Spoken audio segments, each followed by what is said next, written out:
yet. That's why we don't have teams from the 5 continents coming. But if it was to come, it would be from sponsorship, TV rights, licensing products, mainly. Comment étaient les qualifications pour des équipes qui sont ici? Alors avant, c'était Nicolas Bonnier qui a pris la parole, qui est le directeur du marketing. Pour les qualifications, ce sont simplement les équipes qui ont de l'argent pour venir. Il n'y a pas encore de qualification. Je pense que les choses vont changer pour l'année prochaine. Parce que l'année prochaine, il y a plusieurs des équipes. Il y a beaucoup plus d'équipes qui sont prêtes pour démarrer et nous allons reprendre de nouveaux contacts avec l'organisation des membres des Highland Games. Comment est né le NF Ball? Eh bien, il n'existait pas de compétition pour les fédérations non affiliées à la FIFA. Et j'étais en relation directement avec elle dans le cadre de World Football Observatory, une organisation qui sur l'histoire et les statistiques du football des petits pays et des nations. Et il y avait une volonté de créer quelque chose pour jouer aussi au football. L'N-Sport est une non-FIFA, une anti-FIFA, un adversaire, un complément.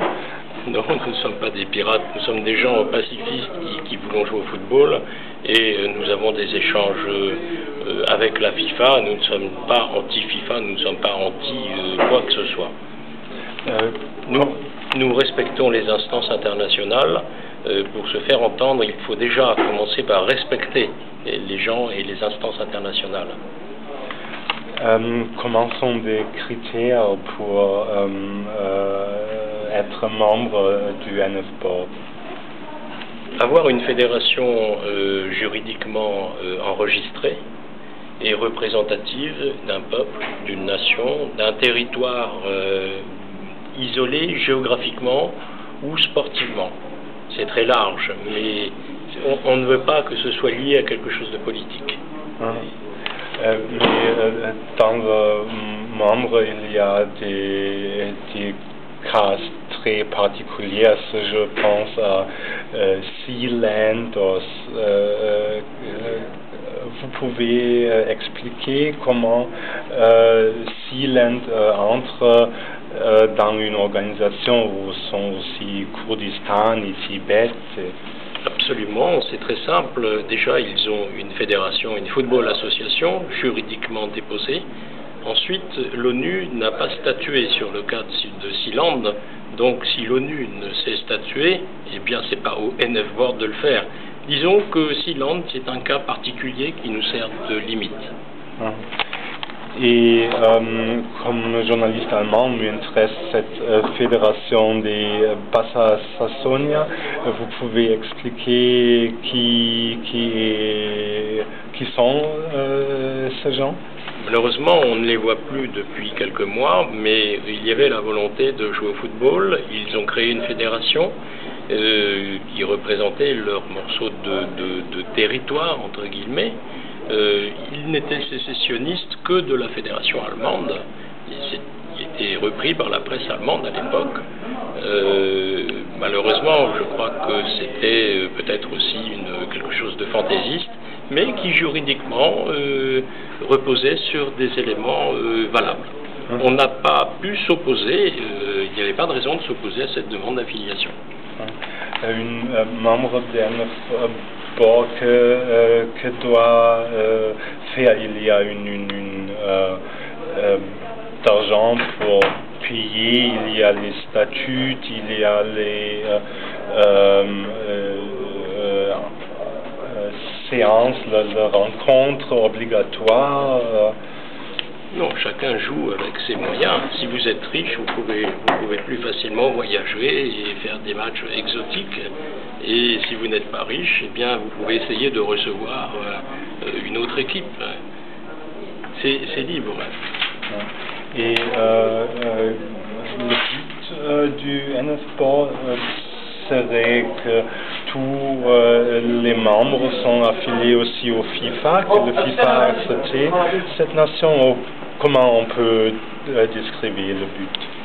Si nos membres demain peuvent devenir membres de la FIFA, alors nous ferons une grande fête parce que nous aurons été utiles à quelque chose et nous serons très très ravis, très heureux. J'ai écouté qu'il y avait une Coupe du Monde alternative au Sucre il y a 2 années ou il y a 1 an, cette Elf Cup. C'est une concurrence. Comment sont les relations? Non, c'est la Elf Cup. Les relations aujourd'hui avec la Fédération de football de Chypre Nord sont très bonnes. Il y a eu à une époque une volonté de certains politiques de Chypre Nord de récupérer l'événement qui s'appelait Viva World Cup.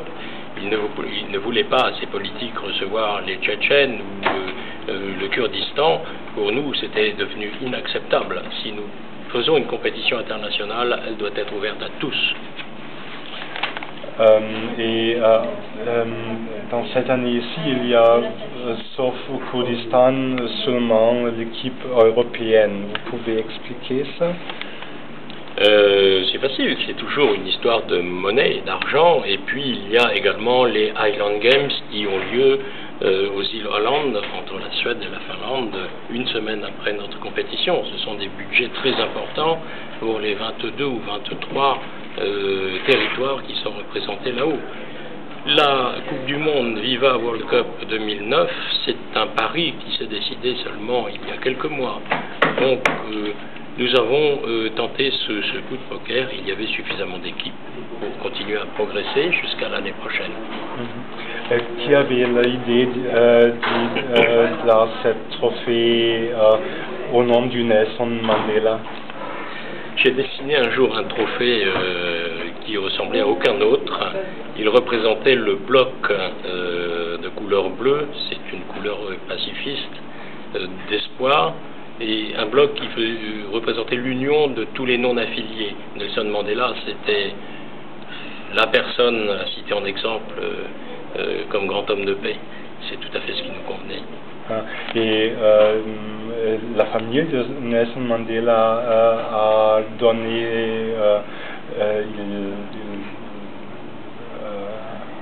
son accord. Oui. Oui, nous avons suivi la procédure et il n'y a pas eu d'opposition et nous avons fait toutes les démarches pour que nous puissions utiliser cette appellation. Merci. Je vous en prie.